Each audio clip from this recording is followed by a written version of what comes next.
మొదటిగా ప్రకటన గ్రంథము 14వ అధ్యాయం 3వ వచనాన్ని అందరం కలిసి బిగ్గరగా స్పష్టంగా చదువుకుందాం. ప్రకటన గ్రంథం 14వ అధ్యాయం. ప్రకటన 14 3వ వచనం. వారు సింహాసనం ఎదుటను ఆ 4 జీవుల ఎదుటను పెద్దల ఎదుటను ఒక క్రొత్త కీర్తన పాడుచున్నారు. భూలోకంలో నుండి కొనబడిన ఆ 144,000 మంది తప్ప మరి ఎవరు ఆ కీర్తన నేర్చుకొనజాలరు. మరొక భాగము నిర్గమకాండం 15వ అధ్యాయం. నిర్గమకాండం 15వ అధ్యాయం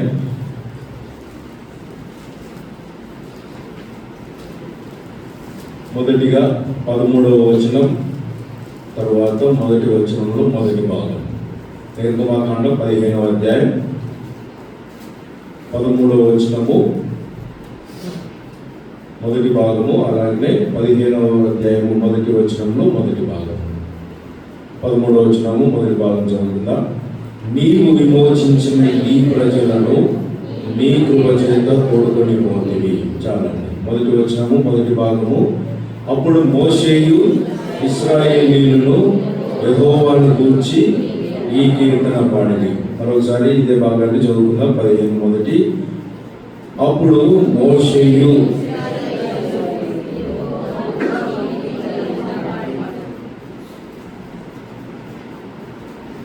విమోచించబడిన తర్వాత, అనగా దాదాపుగా 430 సంవత్సరాలు ఐగుప్తులో బానిసత్వంలో ఉన్న ఇశ్రాయేలు ప్రజలను దేవుడు అద్భుతమైన రీతిగా విమోచించి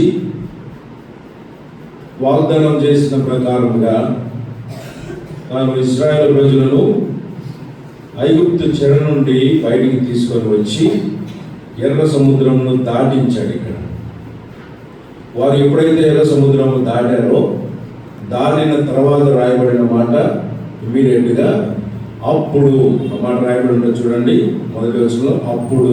ఎప్పుడండి? పైన 14వ అధ్యాయము 30వ వచనంలో చదివితే, ఆ దినమున యెహోవా ఐగుప్తీయుల చేతిలో నుండి ఇశ్రాయేలీయులను రక్షించెను. ఆ తర్వాత ఇశ్రాయేలు చచ్చిన ఐగుప్తీయులను సముద్ర తీరమున చూచిరి.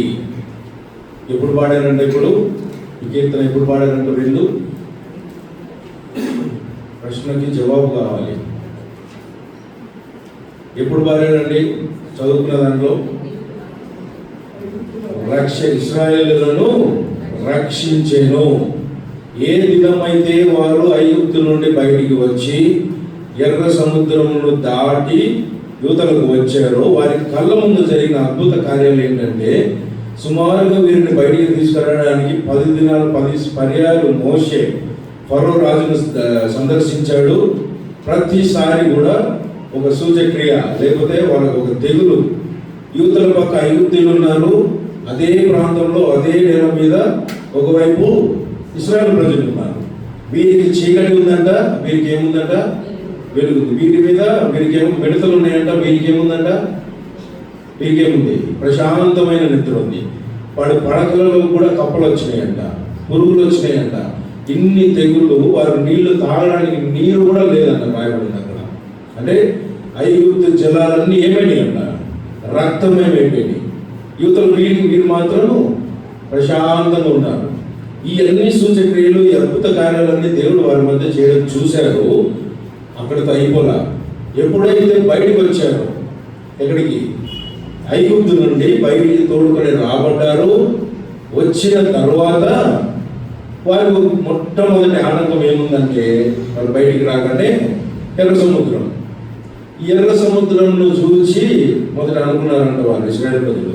వారికి ఎలా ఉండిందంటే మైండ్లో, ఎందుకన్నా వచ్చామో బయటికి, మళ్ళీ పోయి వాళ్ళ దగ్గర 400 సంవత్సరాలు మనం 7 తిప్పలు పడ్డాం, ఆ నెట్వర్కు లేవు, ఆ వెట్టి పనులు లేవు, అవే చేసుకుంటా ఉంటే మాకు కనీసం ఏమైనా దొరికేదంట. ఏం దొరికిందని అంటారు? ఏమన్నారు వాళ్ళు? అరణ్యంలోకి వచ్చిన తర్వాత ఐగుప్తులో మాకు ఏమున్నాయంట? కీరకాయలు, దోసకాయలు, ఇవే చాలని అనుకున్నారు ఇశ్రాయేలు ప్రజలు. అయితే దేవుడు అద్భుతంగా వారిని బయటికి తీసుకొచ్చారు. ఆ అద్భుత కార్యమును, ఆ ఆశ్చర్య కార్యమును, ఆ రక్షణ కార్యమును చూసిన తర్వాత ఏం చేశారంట? కీర్తన పాడారంట. అయితే ఇప్పుడు మనం చదువుకున్న 14వ అధ్యాయం ప్రకటన గ్రంథం 3వ వచనంలో ఒక పాట ఉంది. ఏ పాట? ఇప్పుడు మనం ఇన్ని పాటలు పాడాము, దాదాపు సుమారు 4 పాటలు పాడుతున్నాం. ఈ పాటలు ఒక వ్యక్తి పాడుతున్నప్పుడు విని నేర్చుకోవడం ద్వారానో, లేకపోతే మనమే సొంత రాగాలు తయారు చేసుకొని పాడడం ద్వారానో మనం పాడగలం. పాడడానికి ఆస్కారం ఉంది. ఒకవేళ పాట రాకపోయినా కొన్ని రాగాలైనా తీయవచ్చు. అయితే 14వ అధ్యాయం 3వ వచనం ఏంటంటే, పాడటం వదిలిపెట్టండి, నేర్చుకోవడానికి కూడా ఏం లేదంట. వాళ్ళు నేర్చుకోవడానికి కూడా ఆస్కారం లేదు. 14:3 చదవండి.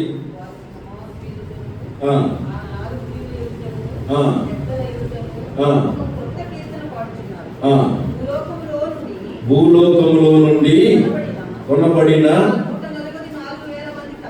ఆ 144,000 మంది తప్ప పాడటం వదిలిపెట్టండి. వాళ్ళు ఏమంటున్నాడు అక్కడ? ఏమంటున్నాడు రాశాడు అక్కడ? నేర్చుకోవడానికి కూడా లేదంట. అది ఎవరు పాడారు ఇక్కడ? ఎవరు పాడారు అక్కడ? కొత్త కీర్తన ఎవరు పాడారండి? ఎవరు పాడారు? చదివిన వారు చెప్పండి. కొనబడిన వారు. ఇశ్రాయేలు ప్రజలు ఏం చేయబడ్డారు? విమోచించబడ్డారు, లేదా పర్యాయ పదం కొనబడ్డారు. వారు ఏం చేశారంట? కొనబడిన వారు మాత్రమే పాడగలరు. ఇలాగ కొనబడడానికి, ఇలాగ విమోచించబడడానికి దేవుడు ఏం చేశాడు? ఇలాగ విమోచించబడి వాటిని విడిపించడానికి ఒక మాట రాయబడి ఉంటుంది కదా, నిర్గమాకాండం 3వ అధ్యాయంలో, దిగి వచ్చి తిని అని ఉంటుంది. దేవుడైన యెహోవా ఎక్కడికి వచ్చాడంట? దిగి వచ్చి. 8వ వచనం అనుకుంటా, చదవండి నిర్గమాకాండం. కాబట్టి ఐగుప్తీయుల చేతిలో నుండి వారిని విడిపించుటకును, ఆ దేశంలో నుండి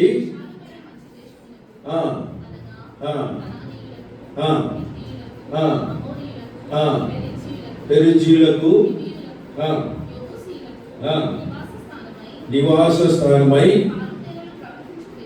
పాలు తేనెలు ప్రవహించు దేశమునకు వారిని నడిపించుటకు ఏం చేశాడంటండి? ఏం చేశాడు? గట్టి చెప్పండి అన్నమాట. దిగి వచ్చాడంట. ఎవరండి? దేవుడు దిగి వచ్చాడంట. మానవుడు ఏం చేస్తున్నాడు? కొండలు ఎక్కుతున్నాడు, గుట్టలు ఎక్కుతున్నాడు. దేనికోసం? దేవుణ్ణి సంధించాలని, దేవుణ్ణి ఎరగాలని, దేవుని సన్నిధిలో ఉండాలని మానవుడు ఏం చేస్తున్నాడంట? అయితే ఈ బైబిల్లో ఉన్న ఈ దేవుడు ఏం చేశాడు తెలుసా? ఈయనే మానవుడు కొరకు దిగి వచ్చాడంట. ఆది కాండంలో ఏదైనా తోటలో ఒక సందర్భంలో రాయబడి ఉంటుంది. నేను దిగి వచ్చినప్పటికీ ఏం చేశాడంట? ఆదాము గురించి ఏం రాయబడుతుంది అక్కడ? చదవనక్కర్లేదు, సమయం లేదు మనకి. ఆదాము దగ్గరికి ఏమొచ్చాడంట? ప్రతి దినము వచ్చి తల్లపూట ఆదామా ఎక్కడున్నావు అని ఆయనతోటి వచ్చి దేవుడు సహవాసం చేసేవాడు. అప్పటికి ఇంకా రాలా. అప్పుడు ఏమైందంట? దేవుడు ఆదాముతోటి సహవాసం చేయడానికి పరలోకాన్ని వదిలిపెట్టి ఏదేను తోటలోకి తాను సృజించిన మానవునితో సహవాసం కొరకు దిగి వచ్చాడు. అయితే మానవుడు ఏం చేశాడు తెలుసా? మానవుడు ఈ సహవాసాన్నే పాపాన్ని బట్టి కోల్పోయాడు. ఈ కోల్పోయిన మానవుణ్ణి తిరిగి దేవుని దగ్గరికి, లేదా దేవుని యొక్క సాన్నిధ్యంలోనికి, దేవుని యొక్క సహవాసంలోనికి తీసుకురావడానికి దేవుడు చేయవలసిన కార్యం ఏంటో తెలుసా? ఏమైంది ఇప్పుడు? వారి నిట్టూర్పులు, వారి వేదన, వారి చెమట, వారి కష్టము, 430 సంవత్సరాల వారి బానిసత్వంలో చూచి వారిని విమోచించడానికి ఏం చేశాడంట? దిగి వచ్చి తిని. ఇంత స్పష్టంగా రాయబడింది అన్నమాట తెలుసా? ఆ మాటలు కానీ మనం ధ్యానం చేస్తే దేవుడు దిగి రావడం ఏంటండి మానవుడి కొరకు? ఏం లెక్క మానవుడు? ఎప్పుడన్నా మీరు ఎక్కడన్నా వీడియోలో చూసి ఉండొచ్చు బహుశా కొంతమంది యవ్వనస్తులు. యాక్చువల్గా గెలాక్సీ ఎంత సైజు ఉంది అని చూపించడానికి కొన్ని వీడియోస్ నాసా వాళ్ళు తీసిన వాటిని కంపేర్ చేస్తూ కొన్ని వీడియోస్ చేసి నేను చూశాను. మన గెలాక్సీ దాంట్లో సూర్యునికి ఏమో ఇంత కనపడుతుంటుంది, సూర్యుని ముందు భూమి ఇంతే ఉంటుంది. మీకు అర్థమవుతుంది నేను చెప్పింది. సూర్యుడు ఇంత పెద్దగా ఉంటే అందులో ఒక చుక్కలాగా ఉంటాడు ఎవరు? భూమి. ఈ భూమిలో ఈ మానవుడు ఎంతున్నాడు? ఇంతే. ఒకవేళ దేవుని దృష్టిలో కానీ దేవుని పాయింట్ ఆఫ్ వ్యూలో కానీ దాన్ని చూస్తే మానవుడు కనుమరులో కూడా లేడు. అయితే ఒక సందర్భంలో చనిపోయి 4 దినాలైందయ్యా, ఇంకా ఆయన గురించి పట్టించుకోవద్దని చెప్పింది. ఎవరండి?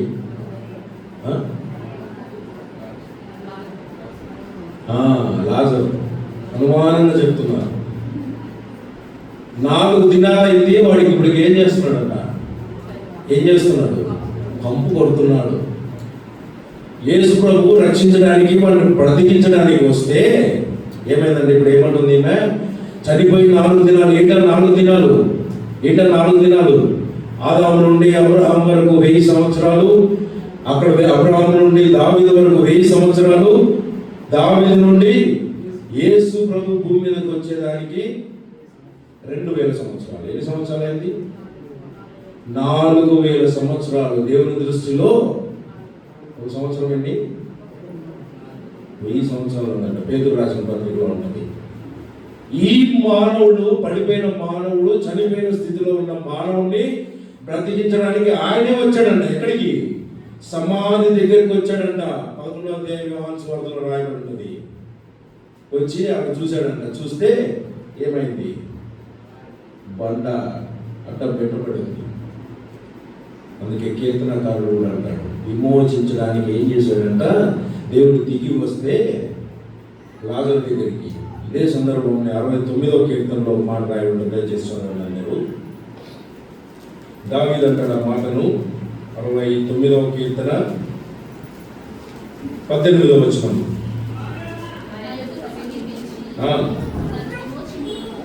చాలండి. ఏముందమ్మా?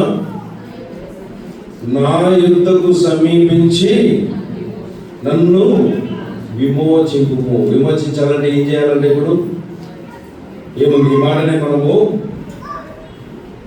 ఇంకొక రకంగా మాట్లాడితే విమోచించడానికి ఏం చేయాలంటే ఇప్పుడు నా యుద్ధకు సమీపించి ఏమన్నాడు దావీదు?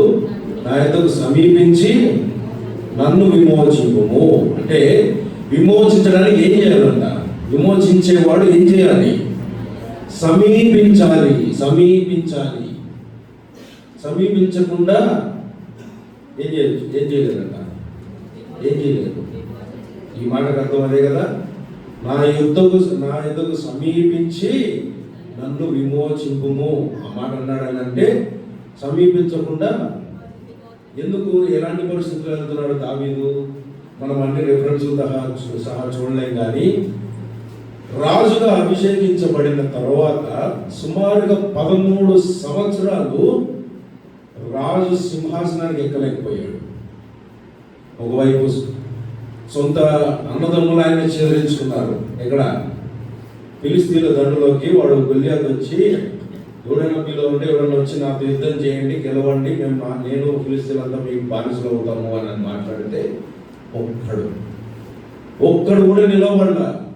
ఇజ్రాయెల్కు పేరుగాంచిన వ్యక్తి, నేటికి చరిత్రలో ఇజ్రాయెల్ ప్రజలకు మొట్టమొదటి రాజుగా పేరుగాంచిన వ్యక్తి ఎవరు? సౌలు. ఏమి చేయలేని స్థితిలో ఉండిపోయాడు. ఆయన దగ్గర ఉన్న సూర్యులు 6 లక్షల కాల్బలం ఉందంట. ఈ కాల్బలం అంటే ఏంటి? కాలంలో బలం ఉంది, యుద్ధానికి చేయడానికి శక్తి ఉన్న వాళ్ళని. కాలేమంటాడు కదా, అప్పుడు ఎంత బలం ఉందో ఇప్పుడు అంతే బలం ఉంది, వచ్చుచూ పోవచ్చున్నటకు నాకు ఆ శక్తి ఉంది అంటాడు కాలేబు. కాలం ఏంటంటే అంత శక్తి ఉన్న అంతమంది సూర్యులు, శక్తివంతమైన సూర్యులు, 6 లక్షల మంది కాల్బలం ఆయనకు ఉన్నా కూడా ఒక్క వ్యక్తిని ఎదుర్కోవడానికి 6 లక్షల మందిలో ఒక్కడికి కూడా చేతగాల. అప్పుడు దావీదు వచ్చి వాళ్ళ సహోదరు యుద్ధ సమాచారాన్ని తెలుసుకుంటా అంటే వాళ్ళ సహోదరులు వచ్చారు. నీకేం పనిరా ఇక్కడ? ఎందుకున్నావు ఇక్కడ? ఎంత చీదరెప్పుతో మాట్లాడారు కదా. దేనికి ఉపయోగించబడ్డాడు? వారికి ఆహారం తీసుకురావడానికి వచ్చారు. వారి కోసమే వచ్చింది. వస్తే వాళ్ళు ఏం చేశారంట? వాళ్ళు ఏమంటున్నారు? ఇక్కడే పని పోయి ఆడ నీ పని ఏంది? గొర్రెలు కాసుకో. ఎంత చీదరెప్పుగా మాట్లాడారు. పోని ఇంత విజయం అనుగ్రహించాడు కదా. 40 దినాల ఆ యుద్ధంలో 40 దినాలు చేయలేని పనిని ఒక దినాన చేసి విజయాన్ని అనుగ్రహించాడు ఇశ్రాయేలు ప్రజలకి. కొన్ని సౌలు ఏమన్నా గౌరవించాడా? ఏమన్నా గౌరవించాడా? ఏమన్నాడంట? నాటి నుండి ఏమైందంట? విషపు చూపు అంట. ఏం చూపు అది? మనలో కూడా చాలా మందికి ఉంటాయి చూపులు. ఎలాంటి చూపులు ఉంటాయి తెలుసా? ఎలాంటి చూపులు? రాయబడింది విషపు చూపు. విషపు చూపు నిలిపానంట. ఎందుకు? మంచి చేశాడు, మేలు చేశాడు, వారికి విజయం ఇచ్చాడు. అలాంటి వ్యక్తి విషపు చూపు అంట. ఆ తర్వాత ఇంకోసారి డాలు తీసుకొని గోడకేసి కొట్టేస్తాను, వాడిని చంపేస్తానని అనుకున్నాడంట. ఎవరు? సౌలు. పోనీ అక్కడితో ఎండ్ అయిందా? మరి ఇంకా ముందుకు పోతే రాజుగా అయిన తర్వాత ఆయన సొంత కుమారుడు ఏం చేశాడు తెలుసా? తిరుగుబాటు చేశాడు. ఎవరు? అబ్షాలోము. ఏం చేశాడంట? గుంపును ఏర్పాటు చేసుకొని ఈ గుంపులో ఉన్న వాళ్ళందరూ నన్ను రాజుగా అభిషేకించబోతున్నారు, నేను రాజును అవుతానని ఎవరి మీద తిరుగుబాటు చేశాడు? సొంత తండ్రి మీద చేశాడు. ఇన్ని గడ్డు పరిస్థితులు, అందులో ఇంకొక పరిస్థితి కావచ్చు, ఎంగేదిలో కావచ్చు, ఇన్ని పరిస్థితులన్నీ తన చుట్టూ ఉంటాయి. ఇంకా 22వ కీర్తనలో చదివితే మనము ఒకసారి ఆ మాట కూడా చదువుతాము. ఎలాంటివి ఆయన చుట్టూ ఉన్నాయి పరిస్థితులు అనేది. 22వ కీర్తన 12వ వచనం. వృషభములు అనేకములు. వృషభములు అంటే ఐడియా ఉందా మీకు? తెలుసా? యూనికార్న్స్ అంటారు. ఏమంటారు కదా ఇంగ్లీష్లో? యూనికార్న్స్ కదా. ఒక కొమ్మే ఉంటుంది, సింగిల్ ఇది ఉంటుంది హార్న్. అంటే భయంకరమైన జంతువు. చదవండి. వృషభములు అనేకములు నన్ను చుట్టుకున్న. తర్వాత కింద 13వ వచనం చదవండి. 13వ వచనం. చీల్చుచును గర్జించుచునుంటూ సింహము వలె వారు నోళ్ళు తెరుచుచున్నారు. తర్వాత 16వ వచనము. ఎవరండి? కుక్కలు. ఏం చేస్తున్నాయంట? ఎన్ని దావీదు ఇక్కడ రాసిన కీర్తనలో ఇప్పుడు మనం ఇందాక చూసుకున్న ప్రతి అవన్నీ మొదటి సమయం గ్రంథం 18వ అధ్యాయం నుండి ఒక్కొక్క అధ్యాయంలో ఒక్కొక్క సందర్భం ఉంటుంది. అవన్నీ చదవడానికి మన సమయం సరిపోదు కాబట్టి త్వరగా వెళ్తున్నాం. తలం ఏంటంటే 22వ కీర్తనలో ఆయన చెప్పిన మాట ఇవన్నీ వృషభములు, సింహములు, కుక్కలు అంటే వైల్డ్ యానిమల్స్ కావచ్చు, పెట్ యానిమల్స్ కూడా. మనుషులలో ఇలాంటి వారు ఉన్నారని పోలుస్తూ రాశాడు ఈ కీర్తన. ఏమన్నాడు? ఇవన్నీ నన్ను ఏం చేస్తున్నాయంట? చుట్టుకొని ఉన్నాయి. ఇప్పుడు 69వ కీర్తనకి వెళ్తే ఏమంటాడంటే అక్కడ, నా యుద్ధకు సమీపించి నన్ను విమోచింపుము. ఏం చేయాలంటే? సమీపించాలంటే, విమోచింపాలంటే ఏం చేయాలా? సమీపించాలి. అదే కీర్తనకారులు కూడా అక్కడ రాయబడిన మాట ఏంటండి? కీర్తనకారుడు రాసిన మాట సమీపించి, అదే నా చదివింది మనము 69:18 కదా. చదవండి. నా యుద్ధకు సమీపించి నన్ను విమోచింపుము. ఈ పరిస్థితులన్నింటిలో నిర్గమకాండంలో కూడా మనం ఆ మాట చదివాం. ఏం చేశాడంటే దేవుడు వారిని విడిపించుటకు, వారిని తోడుకొని పోటకు దిగి వచ్చి తిని.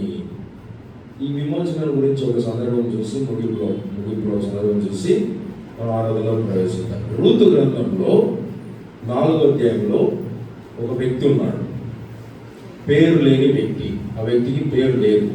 చదవండి. 4వ అధ్యాయం రూతు గ్రంథం.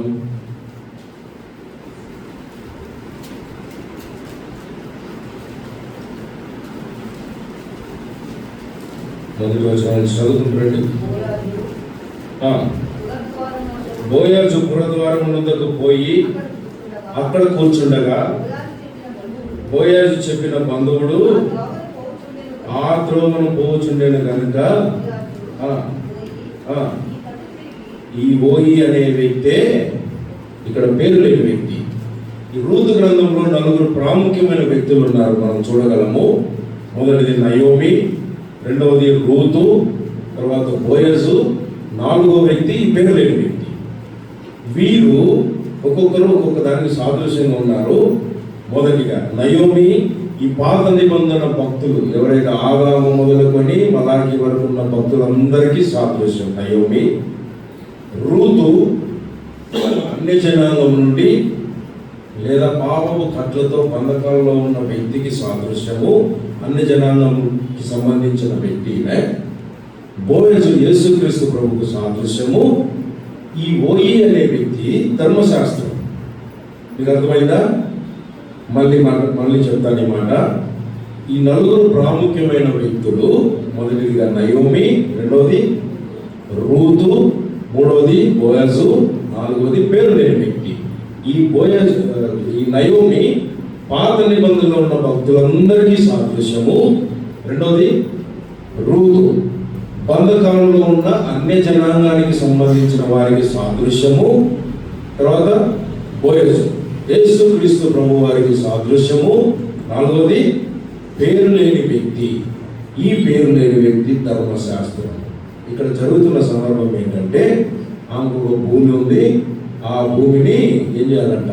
విడిపించాల. నువ్వు విడిపించు, నీ తర్వాత నేనే సమీప బంధువును, అదే ఆ పోయే వ్యక్తి, నా ఓయి అనే వాడిని పిలుచుకొచ్చి కూర్చోబెట్టి బోయజు మాట్లాడతాడు.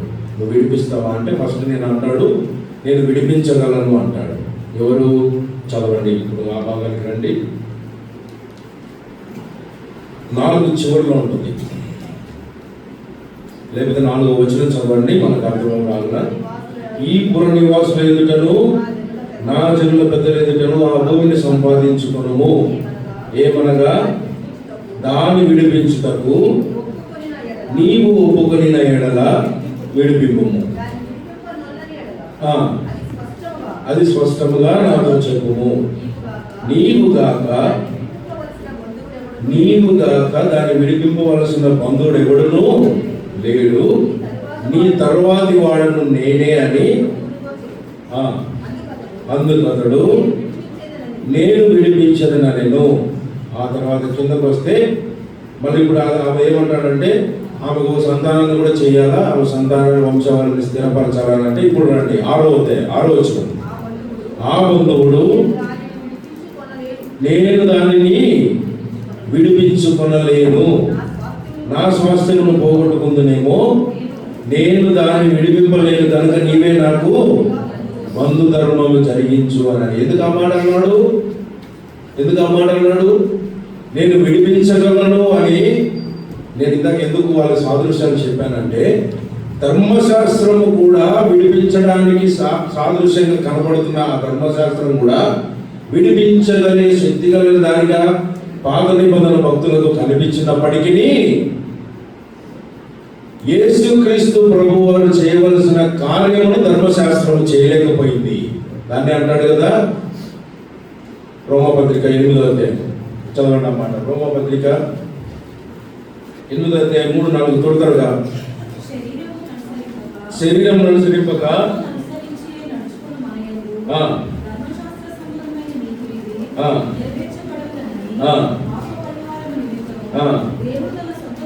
సొంత కుమారుని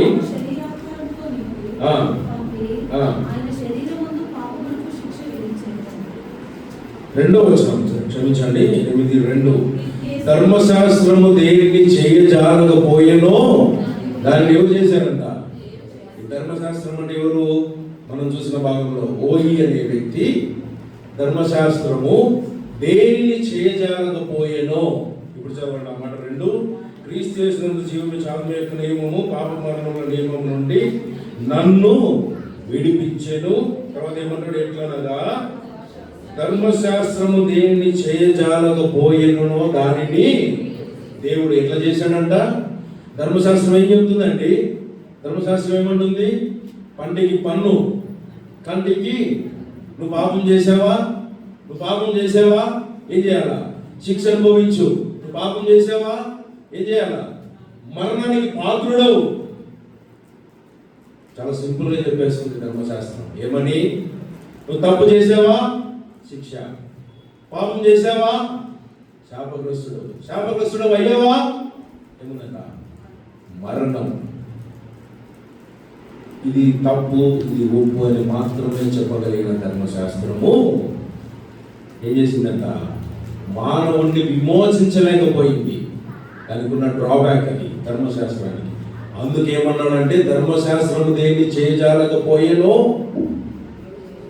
ఇప్పుడు సమీపించి ఏం చేశాడంట? ధర్మశాస్త్రము చేయజాలని దానిని, అందుకేమంటాడు బోయసు, నీ తర్వాత సమీప బంధువుని ఎవరు?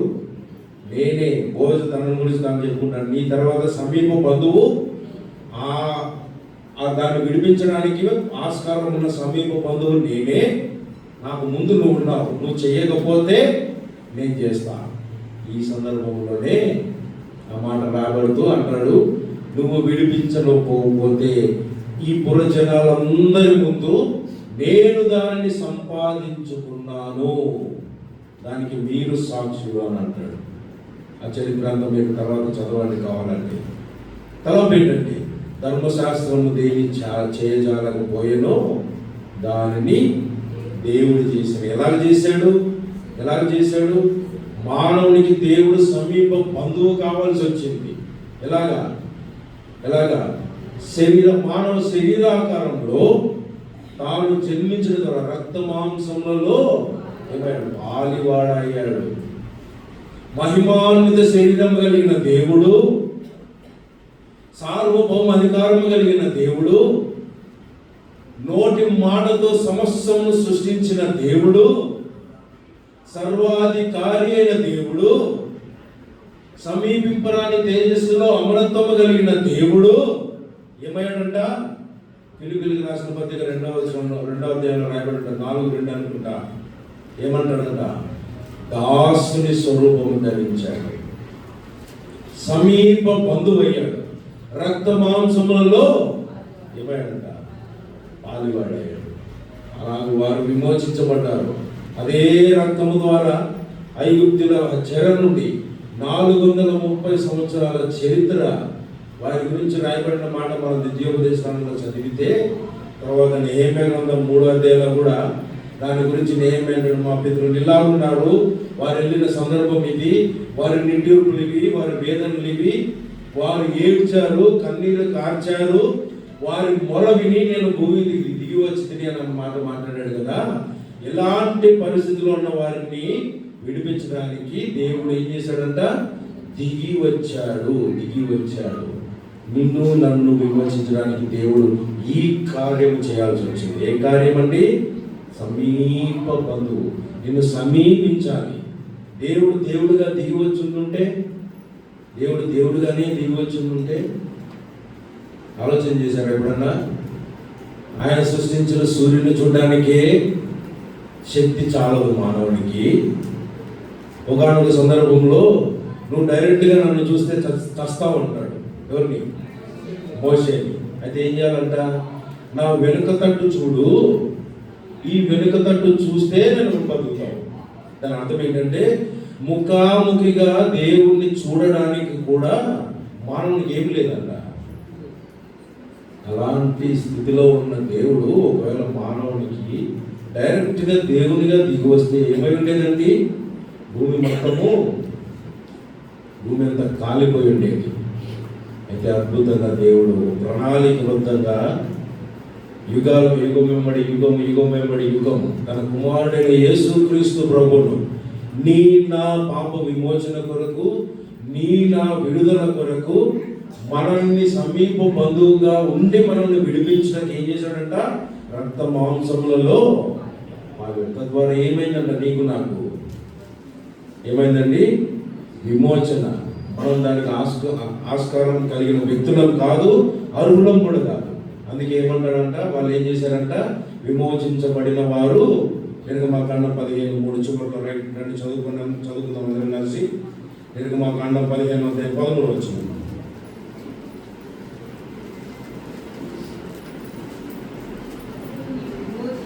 నీవు విమోచించిన ఈ ప్రజలను నీ కృప చేత తోడుకొని పోతివి. 15వ వచనం, 15వ అధ్యాయం 1వ వచనం. అప్పుడు మోషేయు ఇశ్రాయేలీయులను యెహోవాను గూర్చి ఈ కీర్తన పాడిది. దాన్ని యెషయా గ్రంథం 42:10 అంటాడు కదా, యెహోవాకు ఏం చేయాలంట? చదవండి.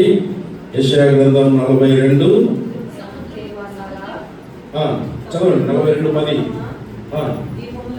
ద్వీపములారా, ద్వీప నివాసులారా ఏం చేయాలంట? ఇప్పుడు విమోచించబడిన వారు, యెహోవా చేత విమోచించబడిన వారు ఏముందంట? ఏమన్నారు? విమోచించబడిన వారు ఆ మాట పలుకుదురు గాక. ఏ మాట? 42:10 చదవండి. 42:10 మొత్తం యెషయా గ్రంథం. సమస్తమా, ద్వీపములారా, నివాసులారా ఏం చేయాలంటే? ఇప్పుడు ఏం చేయాలంట? క్రొత్త కీర్తన పాడాలి. కొత్త కీర్తన అంటే చెప్పండి. సరే, మీకు అర్థమయ్యే భాషలోనే అడుగుతా. కొత్త బట్టలు, కొత్త చీరలు కట్టుకొని వచ్చారనుకోండి, ఏమన్నారండి? నాకు వినపడాల. సమాధానం తెలియదా? నీకేది నాకు నేను చెప్పేది అనుకుంటున్నారా? క్రొత్త కీర్తన అరే అది వద్దు. క్రొత్త బట్టలు వేసుకొని వచ్చారు, దాని అర్థం ఏంటి? అంతకుముందు ఇప్పుడు ఆ బట్టలు వేసుకోలేదని, అంతేనా? ఇది చెప్పడానికి కూడా మీరు ఎంతసేపు ఆలోచిస్తే ఎట్లాంటి పద్మసులో క్రొత్త కీర్తన పాడారు అని అర్థం ఏంటంటే, గత వారం పాడిన పాట వద్దు, అంతకుముందు పాడిన పాట వద్దు, నెల క్రితం పాడిన పాట వద్దు. ఏం చేయాలంట? దైవజనుడు అరవిందం గారు చెప్పేవాడు, గొప్ప దైవజనుడు ఆయన. ఆయన ఏమనేవాడు తెలుసా? టేప్ రికార్డర్ ఆరాధన అంట. టేప్ రికార్డర్ ఆరాధన అంటే ఎప్పుడో రికార్డు చేసి ఉంటుంది, ప్లే చేస్తాం. ఆదివారం వచ్చి ఇక్కడికి వచ్చి ఏం చేస్తామంట? Play button నొక్కుతాము. నొక్కితే ఏమవుతుంది? ఆరాధన. మరుసటి వారం వస్తాం, మరుసటి ఆదివారం వచ్చి ఏం చేస్తాము? మళ్ళీ ప్లే బటన్. ఇంకొక వారం వచ్చి ఏం చేస్తాము? ఇది టేప్ రికార్డర్ ఆరాధన అంట. మీ హృదయాంతరంగంలో నుంచి వచ్చే ఆరాధన కాదంట. తలంపు ఏంటంటే క్రొత్త కీర్తన. దేవుని చేత విమోచించబడ్డావు కదా, నీ పరిస్థితి అన్ని జనాంగంలో లేదా నీ బంధుమిత్రుల, నీ పరిసరాల్లో, నీ కుటుంబంలో కానీ ఎక్కడైనా కానీ నీలాగా విమోచించబడిన వాడు, నిజ దేవుని ఎరిగిన వాడు లేకపోయి ఉండొచ్చు.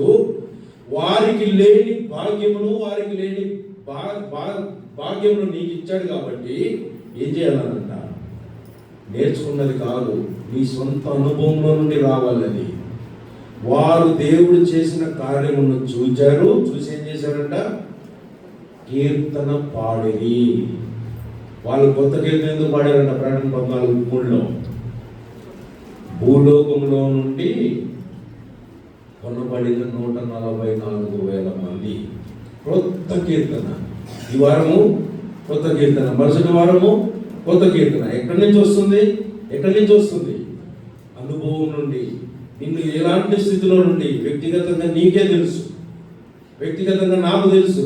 నేను ఏ స్థితిలో ఉన్నప్పుడు నన్ను దేవుడు విమోచించాడు, ఎలాంటి పరిస్థితిలోనికి నేను పాత్రునో, ఎలాంటి శిక్షకు పాత్రునో, నరకానికి పాత్రుడైన నన్ను ఎలా దేవుడు విడిపించాడు అనేది ఆ అనుభవము నాకే తెలుసు. కాబట్టి నేనేం చేస్తా అంట? నా అనుభవంలో నుండి ఒక కీర్తన పాడతా. నా కీర్తన వేరు, చెప్పండి, మీ కీర్తన వేరు. మన ఇద్దరికి ఒకటే కీర్తన ఉందనుకో, ఇది దొంగ ఆరాధన. తెలుసా? ముందు దొంగ ఆరాధన ఉంది, తెలుసా? చదువుతారా? తెలుసా? కొన్ని నేర్పించబడిన ఆరాధన కూడా ఉంటుంది, తెలుసా? నేర్చుకున్నారంట ఆరాధన, తెలుసా? 4వ అధ్యాయంలో సమరయ స్త్రీతో యేసుక్రీస్తు ప్రభువు వారు మాట్లాడుతారు. యోహాను సువార్తలో మా పితరులు ఈ పర్వతం అందు ఏం చేశారంట? ఆరాధించి. ఈ పర్వతం గురించిన చరిత్రలోకి వెళ్తే మొదటి సమయాలు, తర్వాత రెండో రాజుల్లో షోమ్రోను పట్టణమే సమరయ్య. దాని గురించి వివరణలోకి వెళ్ళాం, మనకు సమయం సరిపోదు. షోమ్రోను పట్టణం, దాని గురించి మీరు ఎప్పుడన్నా కావాలంటే చరిత్రలో దాన్ని చదవండి. మొదటి రాజులు 17వ అధ్యాయం 1, తర్వాత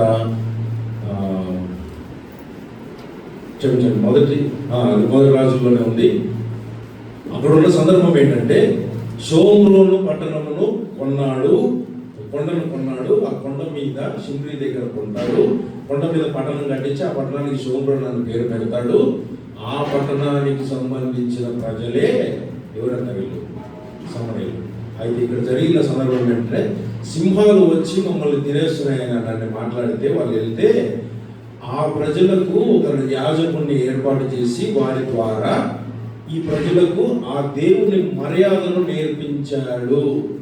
ఒకసారి చదువుదాం ఆ భాగాన్ని, కొంచెం క్లియర్గా ఉంటుంది.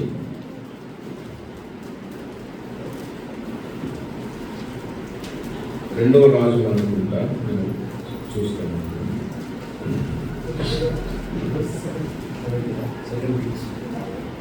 రెండవ రాజులు 17వ అధ్యాయం.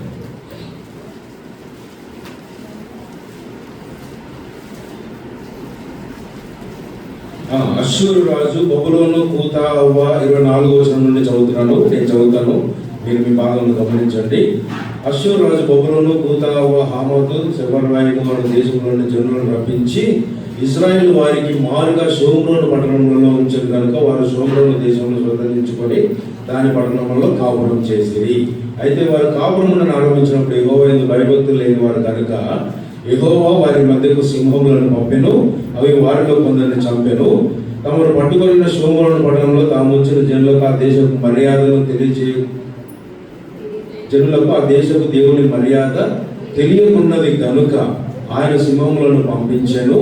ఇప్పుడు అక్కడ నుండి 27వ వచనం. అష్షూరు రాజు అచ్చడి నుండి తీయబడిన యాజకులలో ఒక అచ్చడికి మీరు తోడుకొని పోడి, అతడు అచ్చడికి పోయి కాపురం నుండి ఆ దేశపు దేవుని మర్యాదను వారికి నేర్పింపవాలని, అంటే ఒక యాజకుడిని వారికి అలాట్ చేశాడు. ఎవరు? అష్షూరు రాజు చేస్తే ఆయన వచ్చి ఏం చేశాడంట, ఈ బబులోను కూత అవ్వ సెఫర్వాయిము ఈ దేశం నుండి వచ్చిన ప్రజలందరినీ తీసుకొచ్చి షోమ్రోను పట్టణంలో నివాసం ఉండేలాగా ఏర్పాటు చేస్తే వారికి ఆ దేశపు మర్యాద తెలియదని చెప్పి దేవుడు వారిని అపవిత్రపరుస్తున్నాడని సింహాలను పంపించాడు. సింహాలు వచ్చి వారందరినీ నాశనం చేస్తుంటే వారు వెళ్ళి అష్షూరు రాజును మొరపెట్టుకున్నారు, అయ్యా సింహాలు వచ్చి చేస్తున్నాడు. అప్పుడు అష్షూరు రాజు ఒక యాజకుని తీసుకొచ్చి వారికి ఆ దేశపు దేవుని యొక్క మర్యాదను ఏం చేయాలంటే, ఇప్పుడు చదవండి 27. చేయబడిన యాజకులలో ఒకరిని అతడికి మీరు తోడుకొని పోవుడి, అతడు అతడికి పోయి కాపురం ఉండి ఆ దేశపు దేవుని మర్యాదను ఈ రకంగా వారు నేర్పించబడిన తర్వాత కింద చదివితే ఇదే అధ్యాయంలో వారికి సొంత దేవతలు దేవుళ్ళ ఏ విగ్రహాలు అయితే ఉన్నాయో వాటిని ఒకవైపు పూజిస్తూ నేర్పించబడిన ఆరాధనను కూడా ఏం చేస్తున్నారంట. మీకు అర్థమైందా? యాజకుడిని తీసుకొచ్చి నేర్పించేలాగా ఏర్పాటు చేస్తే కింద చదువుకుంటే అక్కడ రాయబడి ఉంటుంది, వాళ్ళు తమ సొంత దేవతలను ఒకవైపు ఆరాధిస్తూ, ఇది కండిషన్ కదా, ఏది రాజు ఆజ్ఞాపించాడు మీరు ఇది నేర్చుకోవాలి అని అంటే తప్పదు కాబట్టి ఏం చేశాడంట, నేర్చుకొని ఇటువైపు వారి దేవతల్ని ఇటువైపు ఏం చేశాడు, యేసుప్రభు ఫోటో కూడా పెట్టారు. అంతేనా? ఇటువైపు 5 పెడతారు, ఉంటాయి కొన్ని ఆంధ్రాలో కొన్ని ప్రాంతాల్లో చూస్తే. ఇటువైపు చూస్తే అన్నిట్లో మధ్యలో ఒక యేసుప్రభు ఫోటో కూడా ఉంటుంది. అంటే అందరము ఇలాగ చేసిన ఆరాధనను గురించే సమరయ స్త్రీతో మాట్లాడుతుంటే మా పితరులు ఈ పర్వతమందు ఏం చేశారంట, ఆరాధించిరి. ఎట్లాంటి ఆరాధన చేశారంట? ఎలాంటి ఆరాధన?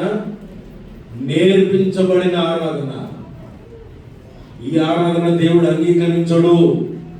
అందుకే అంటాడు కింద 4వ అధ్యాయంలో యోహాను సువార్త చివరిలో, నిజముగా ఆరాధించు స్థలము యెరూషలేములోనే ఉన్నది. అయితే అద్భుతమైన రీతిలో అక్కడ దేవుడు ఆమె బయలుపరిస్తే ఆమె ఏమన్నా తెలుసా, నీతో మాట్లాడుతున్నా నేనే ఆయనను అని అంటే వెంటనే ఆమె తెలుసా, ఊళ్ళోకి వెళ్ళి నేను చేసినవన్నీ నాతో చెప్పిన ఈ మనుషుని చూడి ఎవరంట, క్రీస్తు కాడ. ఆమెకి ఇచ్చిన ప్రత్యక్షత, ఆమె చేసిన ఆరాధనకి.